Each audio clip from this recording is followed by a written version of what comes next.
말씀은 로마서 2장 17절에서 29절까지입니다. 저와 여러분 한 절씩 번갈아 가며 읽고 마지막 절 함께 봉독하겠습니다. 유대인이라 불리는 내가 율법을 의지하며 하나님을 자랑하며 율법의 교훈을 받아 하나님의 뜻을 알고 지극히 선한 것을 분간하며 맹인의 길을 인도하는 자요 어둠에 있는 자의 빛이요 율법에 있는 지식과 진리의 모범을 가진 자로서 어리석은 자의 교사여 어린아이의 선생이라고 스스로 믿으니 그러면 다른 사람을 가르치는 내가 내 자신을 가르치지 아니하느냐 도둑질하지 말라 선포하는 내가 도둑질하느냐 간음하지 말라 말하는 내가 간음하느냐 우상을 가증히 여기는 내가 신전 물건을 도둑질하느냐 율법을 자랑하는 내가 율법을 범함으로 하나님을 욕되게 하느냐 기록된 바와 같이 하나님의 이름이 너희 때문에 이방인 중에서 모독을 받는도다. 내가 율법을 행하면 할례가 유익하나 만일 율법을 범하면 내 할례는 무할례가 되느니라. 그런즉 무할례자가 율법의 규례를 지키면 그 무할례를 할례와 같이 여길 것이 아니냐. 또한 본래 무할례자가 율법을 온전히 지키면 율법 조문과 할례를 가지고 율법을 범하는 너를 정죄하지 아니하겠느냐. 무릇 표면적 유대인이 유대인이 아니요 표면적 육신의 할례가 아니니라. 함께 읽겠습니다. 오직 이면적 유대인이 유대인이며 할례는 마음에 알지니 영에 있고 율법 조문에 있지 아니한 것이라. 그 칭찬이 사람에게서가 아니요 다만 하나님에게서니라. 아멘. 사랑하는 성도님들, 오늘은 질문 하나로 말씀을 시작하겠습니다. 여러분은 자신이 그리스도임을 무엇으로 증명하시겠습니까? 너무 막연한 질문이죠. 그러면 제가 신앙과 관련된 몇 가지 항목을 불러드릴 테니 본인에게 해당하는 사항들을 생각해 보시기 바랍니다. 먼저 신앙 경력입니다. 모태신앙 1년차, 10년차, 20년차 다 생각하셨죠? 답이 여러 가지겠죠. 다음은 직분입니다. 저 같은 경우는 교역자, 권사님, 집사님, 장로님, 여러 가지가 있겠습니다. 주요 활동은 어떠신가요? 주의 성수, 11조, 새벽기도, 주차 봉사, 찬양대, 교사 섬김 등 아주 다양할 것입니다. 마지막으로 특이사항입니다. 어떤 게 있을까요? 성경 일독, 통독 10독, 아니면 단기 선교, 제자 훈련이나 아니면은 신앙과 관련된 각종 교육 프로그램 이수 등 정말 많습니다. 그런데 과연 이런 것들을 우리가 채운다고 하나님 앞에서 참된 그리스도인이라고 우리가 칭함을 받을 수 있을까요? 바울은 오늘 본문에서 당시 이런 것들로 자신들의 신앙을 자랑하던 유대인들에게 그리고 오늘날 우리에게 깊이 생각해 볼 질문을 던집니다. 하나님께서 진정 찾으시는 참된 신앙의 모습이 무엇인지 오늘 말씀을 통해 함께 살펴보겠습니다. 바울은 오늘 본문의 17절에서 21절까지 유대인들이 자랑하는 4가지 특권에 대해서 언급합니다. 17절에 율법 의지와 하나님과의 관계, 그리고 18절에 하나님의 뜻을 아는 것, 그리고 19에서 20절에 가르치는 자로서의 역할입니다. 그들이 자랑하는 이 하나님께서 주신 지식과 특권들은 그 자체로는 선합니다. 당연히 선하신 하나님께서 허락하시고 주신 율법과 하나님의 뜻이 어찌 선하지 않을 수 있겠습니까? 그런데 바울은 그것들을 대하는 유대인들의 태도에 대하여 책망하고 있는 것입니다. 17에서 20절을 통해 우리는 유대인들이 스스로를 어떻게 생각하고 있는지 알 수 있습니다. 바로 그들의 자부심과 자만감이 드러나고 있습니다. 17절을 자세히 살펴보겠습니다. 저희가 오늘 읽은 본문에서 이 유대인이라 불리는 내가라는 이 구문은 너는 유대인이다 라고 말한 단순한 의미가 아닙니다. 이 원문의 뉘앙스를 살려서 제가 다시 말씀드려 보면은 네가 스스로를 유대인이라고 부른다면, 지금 유대인에게 얘기를 하고 있는 거예요. 그런데 네가 스스로 유대인이라고 불리는 것을 자랑스럽게 여긴다면 이라는 뉘앙스가 담겨 있는 것입니다. 이것을 오늘날 우리에게 적용해서 본다면 좀 더 와닿으실 것 같은데요. 그리고 당신 스스로 믿는 자라고 한다면서, 스스로 교회 열심히 다니는 사람이라고 부른다면서, 이런 느낌이라고 생각하시면 되겠습니다. 근데 여기서 바울은 이미 이 유대인이라는 하나님의 백성은 거룩해야 되죠. 하나님의 백성으로서 가져야 할 자세가 있지 않습니까? 우리가 그냥 하나님의 백성 하면 그 이름이 가지고 있는 기대하는 의미, 그 뜻이 있는데 그 이름이 실상과는 다를 수 있음을 암시하고 있습니다. 그리고 이어지는 율법을 의지하며라는 표현을 보겠습니다. 여기서 의지하다라는 동사는 누가복음 10장 6절에서도 사용되었는데요. 제가 읽어드리겠습니다. 만일 평안을 받을 사람이 거기 있으면 너희의 평안이 그에게 머물 것이요. 여기서 머물다가 오늘 본문에 의지하다라는 동사랑 같은 동사입니다. 이 동사는 의지하다, 안식하다, 머물다, 기대어 쉬다 이런 류의 뜻을 가지고 있는데요. 근데 이 본문에서는 유대인들이 생명과 구원에 대한 기대가 오직 하나님이어야 되는데 이 생명과 구원에 대한 기대를 자신들이 율법을 소유했다는 그 자체에 의지했다는 의미입니다. 하나님의 백성은 하나님이 주신 율법의 정신을 따라서 참된 안식을 누려야 합니다. 하지만 유대인들은 그러지 못했습니다. 단지 내가 율법을 소유했다는 사실만으로 안주했다는 것입니다. 그 거짓된 안도감에 빠져 있었던 것입니다. 그리고 이어지는 하나님을 자랑하며라는 표현을 보겠습니다. 이들은 하나님 자체를 기뻐하며 자랑하는 것이 아닙니다. 우리는 하나님의 백성으로 하나님의 자녀로서 우리가 기뻐해야 될 존재는 오직 하나님입니다. 아멘.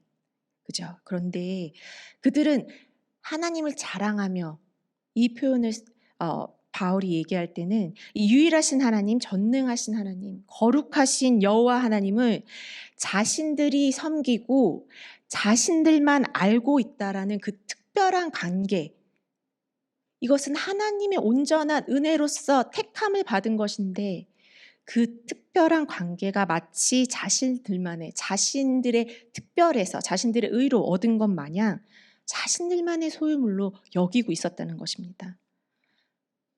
이러한 그들의 생각이 결국 이방인들을 멸시하고 경멸하며 자신들의 우월감의 근거로 삼는 교만함이었습니다. 근데 여기서 질문이 생길 수 있습니다. 율법이 나쁜 걸까요? 저희가 율법주의 하면은 나쁘다고 생각하잖아요. 나쁜 거죠. 그런데 앞서 말씀드렸듯이 율법은 그 자체로 선하고 올바른 기준입니다.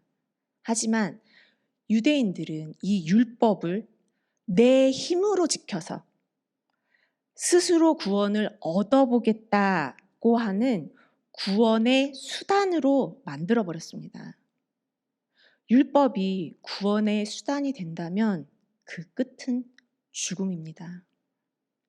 율법은 우리가 얼마나 아픈지 알 수 있게 하는 의학책과 같습니다. 그 책을 통해서 우리가 어떤 병인지, 어떤 증상인지, 또 어떻게 원인이 무엇이라서 나을 수 있는지 알 수 있을지 모르지만 책을 읽는다고 내가 그 의학책을 다 외우고 있다고 할지라도 병이 낫는 것은 아닙니다. 병이 나으려면 치료할 수 있는 의사가 있어야 합니다. 즉, 우리의 치료를 위해서는 우리의 유일한 치료자 되시는 예수 그리스도가 필요하신 것입니다. 율법만 붙들고 나는 이 책의 내용을 다 아니까 문제 없어 라고 착각하는 것이 바로 율법주의입니다. 결국 죄의 병은 그대로 남아서 죽음에 이를 수밖에 없는 것입니다. 바울은 유대인을 오늘 본문을 통해서 책망하고 있지만 사실 오늘날 이 본문에 그리스도인을 넣어보면 우리 자신을 더 잘 돌아볼 수 있습니다.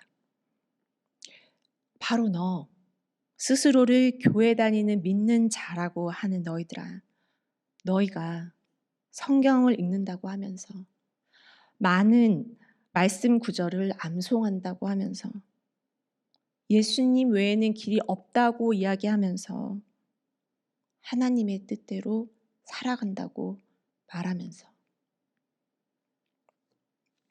이렇듯 하나님의 영감으로 쓰인 성경은 시대를 관통하는 하나님의 놀라운 계시이기에 항상 살아있어 오늘날 우리에게도 동일하게 적용됩니다. 우리가 성경을 어떻게 대해야 하는지 영국의 이 유명하신 설교가 마틴 로이드 존스 목사님은 이렇게 말씀하십니다. 매일 성경을 읽으면서 성경이 말하는 진리를 자기 자신에게 적용하십니까? 왜 성경을 읽으십니까? 단지 성경을 얼마나 잘 아는지 자랑하고 남들과 논쟁하기 위해서 성경을 배우십니까? 아니면 성경이 말하는 진리를 당신 자신에게 적용하려고 보시는 겁니까? 성경을 읽으면서 스스로에게 이렇게 말하십시오. 성경이 말하고 있는 대상은 바로 나다. 성경은 나에게 무엇을 말하고 있는가?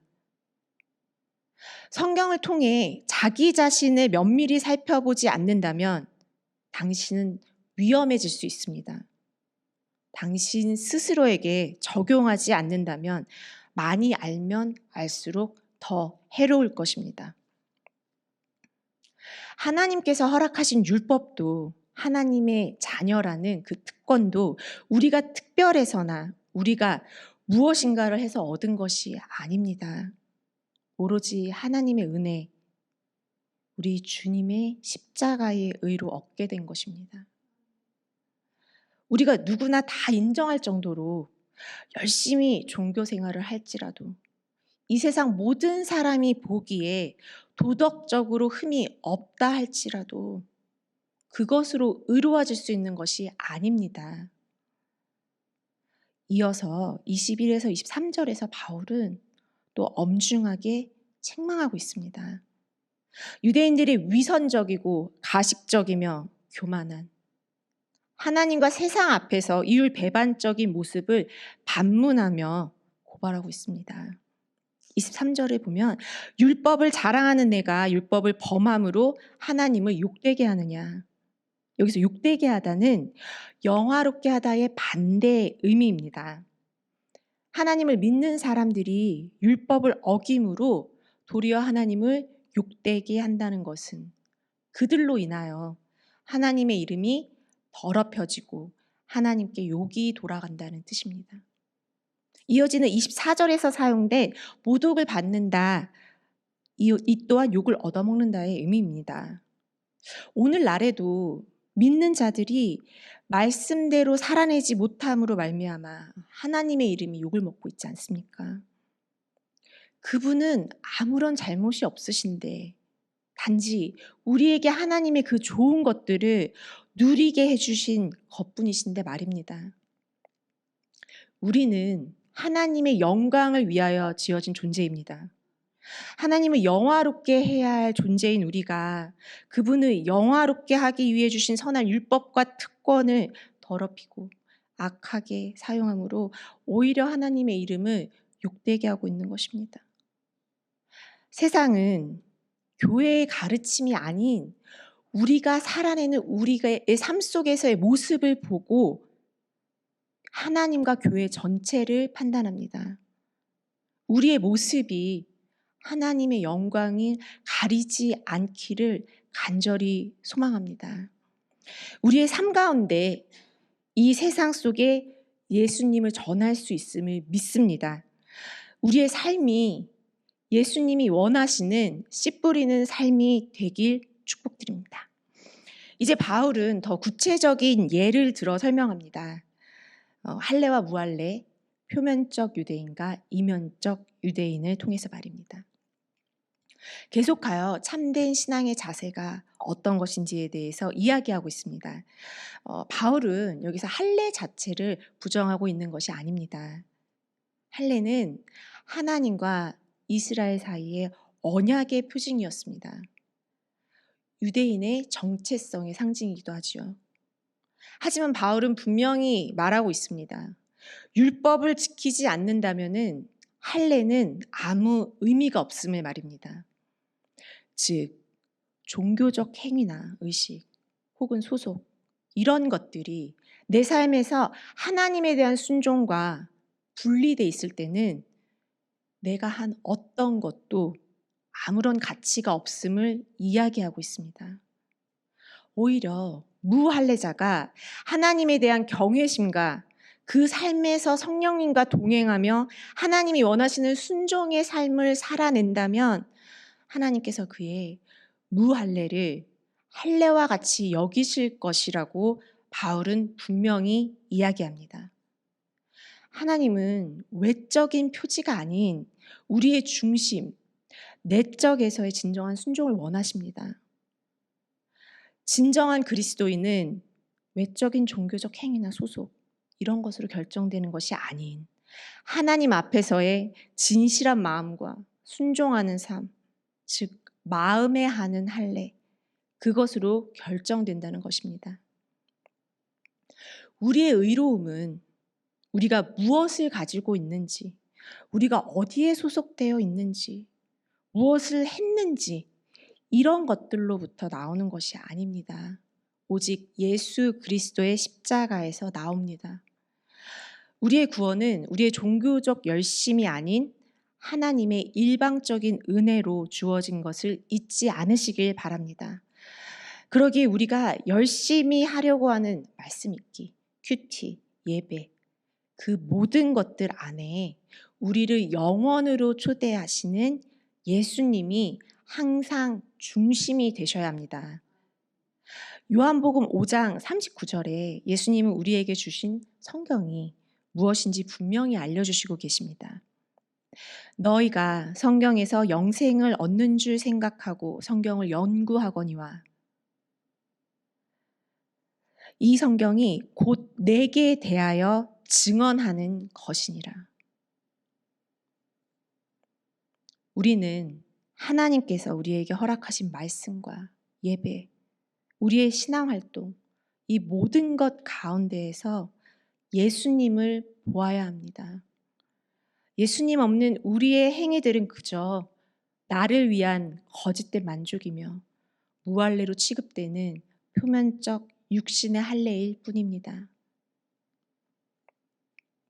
바울이 본문에서 유대인들에게 던진 질문은 오늘날 우리에게도 동일합니다. 당신의 신앙은 진짜입니까? 아니면 겉으로 보여지는 모습일 뿐입니까? 기도하시겠습니다. 사랑과 공의의 하나님, 오늘도 말씀을 통하여 우리의 모습을 비추어 보게 하심 감사합니다. 겉으로 보이는 것이 아닌 마음의 중심을 보시는 하나님 앞에 우리의 모든 위선과 자랑을 내려놓습니다. 율법과 외적인 종교행위가 아닌 성령으로 마음에 새겨진 주님의 뜻을 따라 살아가게 하여 주시옵소서. 우리의 마음을 새롭게 하시고 오늘 하루의 삶 속에서도 주의 말씀을 따라 살게 하시며 말이 아닌 행동과 삶으로 복음을 드러내게 하여 주시옵소서. 우리의 삶이 주님의 살아계심을 증거하는 참된 그리스도인이 삶에 달기 간절히 소망합니다. 살아계신 우리 주 예수 그리스도의 이름으로 기도합니다. 아멘.